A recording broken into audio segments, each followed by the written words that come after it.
Hi, I'm Loren Piretra. Subscribe to my YouTube channel because I want to share a little personal news with you today, something deeply vulnerable and something that I have not yet shared publicly. And that is that I am a soybean farmer. Yes, shocking, I know. Please hold your applause until harvest season. And sure, some haters might say, but you don't farm. And to that, I say, neither does Scott Bessent. And yet here we are, both bravely farming the soybeans. It's amazing. It's really amazing what 600 million in net worth and a completely unearned sense of confidence can simply do to a man. They could just declare something into existence. But speaking of things being declared into existence by people with zero accountability, we need to talk about what's actually happening right now. 200,000 children will die this year from preventable diseases, while Melania Trump reads a Christmas story at a hospital.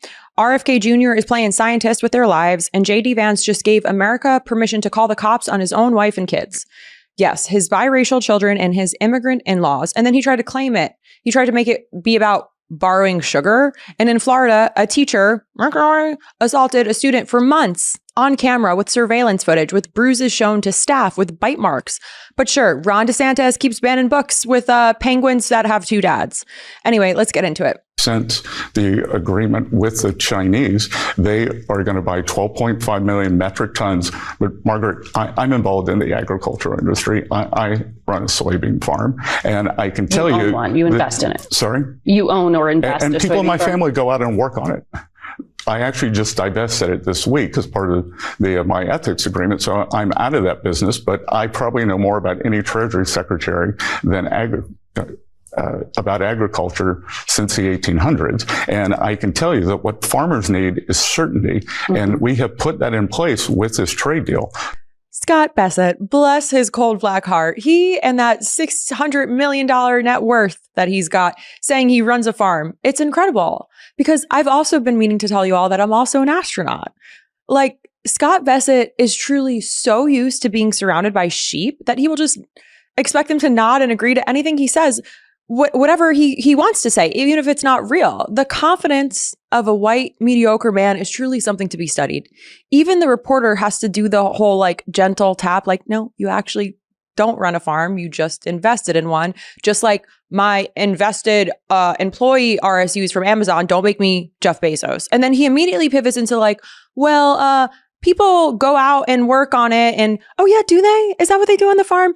If I was a betting woman, which I'm not, I'd say the closest he's ever come to field work is a field trip with ICE. Scott Bessent is also the guy known for his drunk catfights with Elon Musk and Bill Plute, the FHFA director, which is a weird kind of slightly redeeming quality about him, because I too would want to fight all three of them.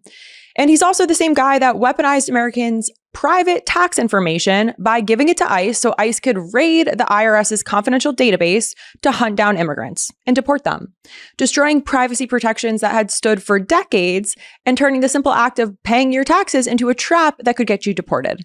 This is the same Scott Bessent who funneled tens of billions of US taxpayer dollars into Argentina, up to 40 billion in currency swaps and peso purchases, all to prop up Trump's fascist bud Javier Milei and his government before his election. This also happened while Americans suffered through a government shutdown without any food assistance. So yeah, people hate Scott Bessent for prioritizing a foreign politician over struggling Americans at home, and then also using a Treasury slush fund for a risky first-of-its-kind invention with little transparency about whether taxpayers would ever see that money again, all while, of course, blaming immigrants in the most predictable form of deflection ever. And speaking of immigrants, First Lady Melania Trump reads a Christmas story to kids at a children's hospital this weekend. And read is somewhat of a generous word, but let's take a look. Can Santa see in the dark? Does he wear night vision goggles that make everything green? I bet he'd like that, because Santa likes green. Or heat vision goggles, because he might like red better. Should we leave out carrots, not cookies, on Christmas Eve, since they're good for his eyesight? No, the twinkling lights on the tree. Listen, if you have an accent and you can speak or in this case, are learning to speak multiple languages, you already have a leg up on me. So I'm not going to go in on her there. I am, however, going to go in on Melania for the audacity of reading to sick kids at a children's hospital while her green cards administration slashes global health and education funding so severely that for the first time in 25 years, more kids are going to die instead of fewer. Kids will die, loads of them. Time reported an extra 200,000 children under 5 are expected to die this year from diseases that we can actually prevent with vaccines and basic treatments. All of this so RFK Jr. can live out his fantasy of pretending to be a man who knows things, while over 200,000 children in America will die from diseases that we can prevent with basic vaccines and treatment. And of course, a belief in science. The world's biggest donors, including the US, have cut global health funding by 27% in just the past year. If these cuts keep going, 16 more million kids would die by 2045. From things we know how to stop. Bill Gates calls it a tragedy because the world is actually richer than ever right now, but we're choosing to spend less money on keeping poor kids alive. We're talking about less than 1% of a wealthy country's budget here. Money that goes towards basic stuff like vaccines and making sure kids are fed. Gates had a goal to cut child deaths in half by 2045, but now he says you can't cut something in half when it keeps going up. These cuts trap poor countries in a cycle where they can't build their own health systems. And there's no sign things will get better anytime soon. But instead, here in the US, what are we doing? Are we helping these kids? No, of course not. We send them Lady Einstein so that way they can sound out words together.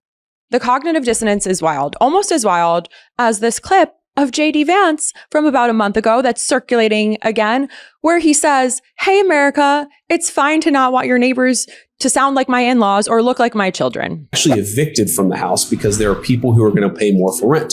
And then what happens is 20 people move into a 3-bedroom house. 20 people from a totally different culture, totally different ways of interacting.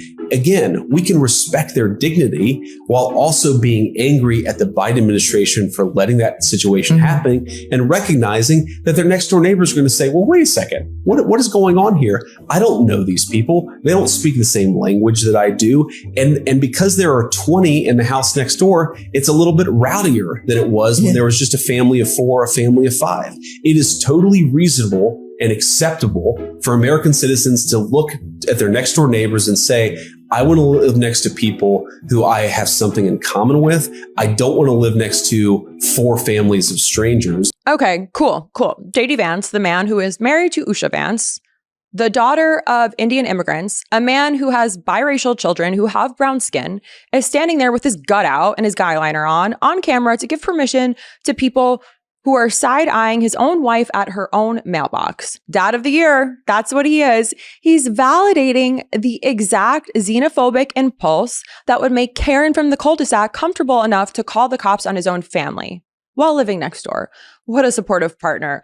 Almost as supportive as when he was getting his head fondled by Erica Kirk at that hate rally a couple weeks back while playing devoted family man. I need to say this again. JD Vance is literally giving the green light to people who would absolutely report his family to the HOA for suspicious activity when they see Usha speaking to her parents or his children existing while being brown. And then, of course, he tried to defend it. First, claiming it was a made up quote, which sure, if the video evidence doesn't count as video evidence, then he pivoted to this delightful explanation, which is, what's reasonable to want to share a language with your neighbor? Isn't that reasonable? How do you borrow a cup of sugar? How do you resolve disagreements? Right. This was all about a cup of sugar. Give me a fucking break. Millions of multilingual communities across the country have somehow been making it work for centuries without his guidance or his guy liner.